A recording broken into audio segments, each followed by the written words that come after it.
خدا نے زمین کو حکم دیا کہ زمین درختوں کو پیدا کرے. زمین نے درختوں کو پیدا کیا ہے اور کمان کس نے کیا؟ خدا نے.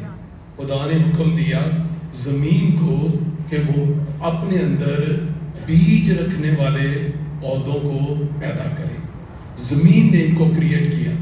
اب زمین کریٹر ہے اور پلانٹ جو ہیں، پودے جو ہیں، یہ کریشن ہے. ٹھیک ہے. اور اب کریٹر اور کریشن جو تخلیق کرنے والا ہے اور تخلیق ہونے والا ہے، ان کا آپ رشتہ دیکھیں، ان کے درمیان میں کنیکشن دیکھیں. اگر آپ کسی بھی پودے کو زمین سے نکال دیں تو کیا وہ سروائیو کر سکتا ہے؟ کبھی بھی سروائیو نہیں کر سکتا. پھر خدا نے پانیوں کو حکم دیا کہ وہ اپنے اندر جانداروں کو پیدا کرے. تو پانی نے کریٹ کرنا شروع کیا. تو پانی کریٹر ہے اور اس کے اندر جو مخلوق ہے، مچھلیاں ہیں اور جاندار ہیں، they are all creation. تو پانی کریٹر ہے. اب اس کریشن اور کریٹر کا تعلق دیکھیں. اب کسی بھی مچھلی کو پانی میں سے نکال لیں، کیا مچھلی سروائیو کر سکتی ہے؟ کیسا گہرا تعلق ہے. اور اسی طرح جب خدا نے انسان کو بنایا تو انسان کو کس نے؟ خدا نے حکم نہیں دیا، بلکہ خدا نے مٹی لی اور مٹی سے انسان کو بنایا اور اس کے نتنوں کے اندر زندگی کا دم پھونکا. اور بائبل میں لکھا ہے کہ انسان جیتی جان ہوا.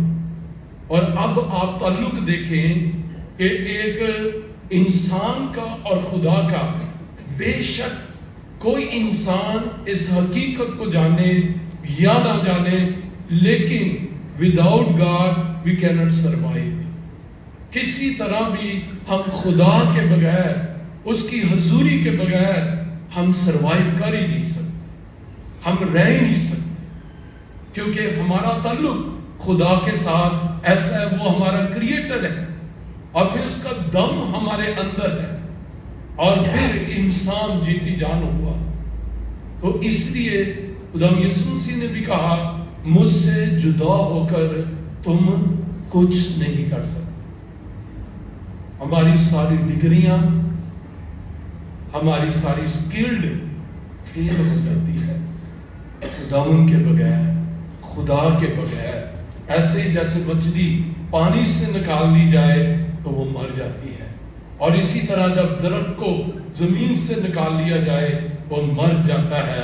اور اسی طرح اگر ہم خدا سے نکل آئے، خدا ہماری زندگی سے نکل جائے یا ہم خدا سے نکل جائیں تو we can't survive. آمین. آئیے خدا کے کلام میں سے چند آیات میں پڑھنا چاہتا ہوں. اگر آپ کے پاس کلام مقدس ہے تو ہم پرانے عہد نامہ میں پہلا سیموئیل اس کے 17ویں باب کے اندر چلیں گے اور آج ہم سیکھیں گے. یہاں پر ہمیں داؤد اور جاتی جولیت کی جنگ نظر آتی ہے. اور یقین کریں ہماری زندگی کے اندر بھی یہ جولیت رہتے ہیں.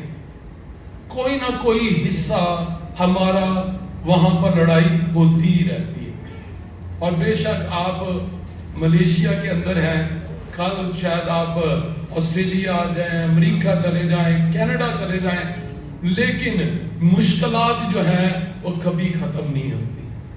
آپ امریکہ چلے جائیں گے، کینیڈا چلے جائیں گے، صرف وہ صورت پکڑ ڈیفرنٹ ہو جاتی ہے، ان کی شکل بدل جاتی ہے، لیکن یہ پرابلمز ہماری زندگی میں سے کبھی ختم نہیں ہوتی. سمجھ لے کہ this is the package of life. زندگی کے اندر جیسے دن اور رات ہے، اسی طرح خوشی اور غمی ہے. یہ کبھی ختم نہیں ہوتے، یہ چلتے رہتے ہیں. تو آج ہم اس کلام کے حصے میں سے دیکھیں گے کہ کس طرح ہم جب کٹھن، مشکل، دکھ والے حالات میں سے گزرتے ہیں تو کس طرح ہم ان میں سے نکل سکتے ہیں، کس طرح مشکل حالات سے چھٹکارا پا سکتے ہیں. اور یہ ہمیں اس جنگ کے اندر جو داؤد اور جاتی جولیت کے درمیان میں ہوئی، داؤد نے کیا کیا کہ وہ اس جاتی جولیت کے اوپر